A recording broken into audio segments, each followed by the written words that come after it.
সমস্ত শিক্ষা প্রতিষ্ঠানগুলা সোনাইর যেটা এডুকেশন হাব ছিল, এই হাবটা এই 2021-এর যিনি বিধায়ক হয়েছেন উনার পিরিয়ডে 21 থেকে 24-এর ভিতরে সমস্ত শিক্ষা প্রতিষ্ঠানগুলা ডিলিমিটেশনের মাধ্যমে প্রত্যেকটা অন্যান্য সমষ্টিতে চলে গেছে, যেটা আগের বিধায়কের প্রচেষ্টায় যেগুলা সোনাইতে ছিল। শুধুমাত্র এখন একটা সোনাইর পরিচিতি একটা হায়ার সেকেন্ডারি স্কুল যেটার নাম হয়েছে নিত্যগোপাল হায়ার সেকেন্ডারি স্কুল, যেটা সোনাইর একবারে বাজারে, সোনাইর শহরে, যেটা দিয়ে সোনাইর পরিচয়, যেটা দিয়ে সোনাইর সৌন্দর্য, যেটা নিত্যগোপাল হায়ার সেকেন্ডারি স্কুল।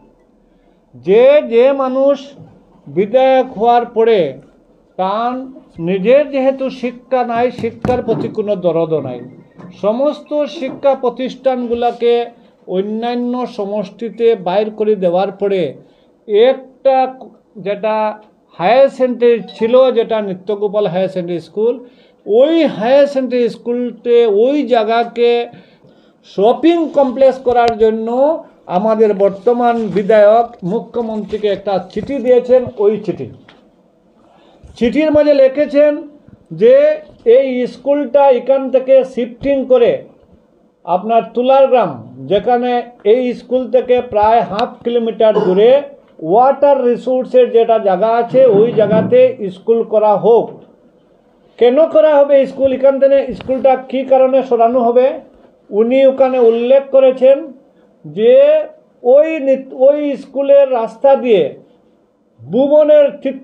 ভুবনে যারা পূজা করতে যায় ডেপুটিসটা এখানে যায়, ওই রাস্তা দিয়ে যায়।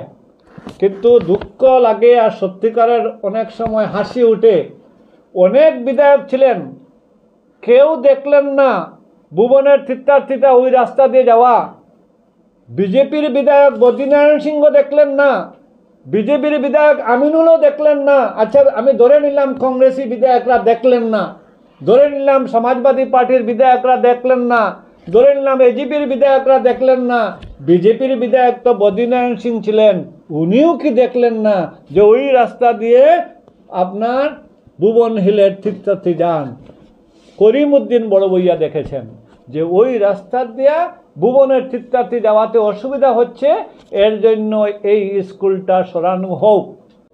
একটা স্কুল প্রতিষ্ঠান যেগুলা ছিল এইগুলা দিলায় বড়কলাতে, কাঠিগোড়াতে, শিলচরে পাঠাইয়া, আর যেটা থাকলো ওটাকে তুমি শপিং কমপ্লেক্স বানানোর চিন্তাধারা।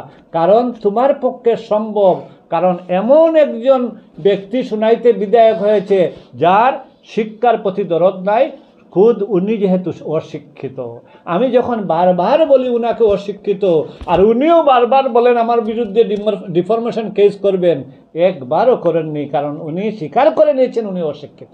আর অশিক্ষিত ব্যক্তির জন্য একটা স্কুলকে, হায়ার সেকেন্ডারি স্কুলকে ভেঙে যে শপিং কমপ্লেক্স করা এমন বড় কথা নাই। এর জন্য এই ঘটনাকে আমরা ধিক্কার জানাই।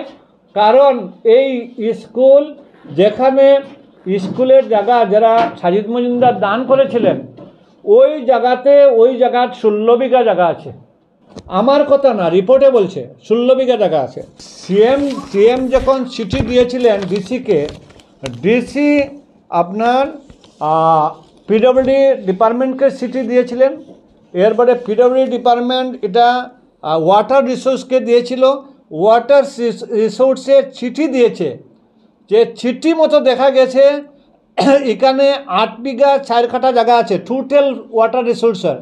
এর মাঝে ওয়াটার রিসোর্সের চিঠিতে উল্লেখ করেছে এই 8 বিঘা 4 কাঠা জমিতে আমাদের অফিস আছে, আমাদের শেড আছে, আমাদের গাড়ি পার্কিংয়ের জায়গা আছে, এবং 15 কাঠা অন্যতায় ফরেস্ট অফিসের সামনে আছে।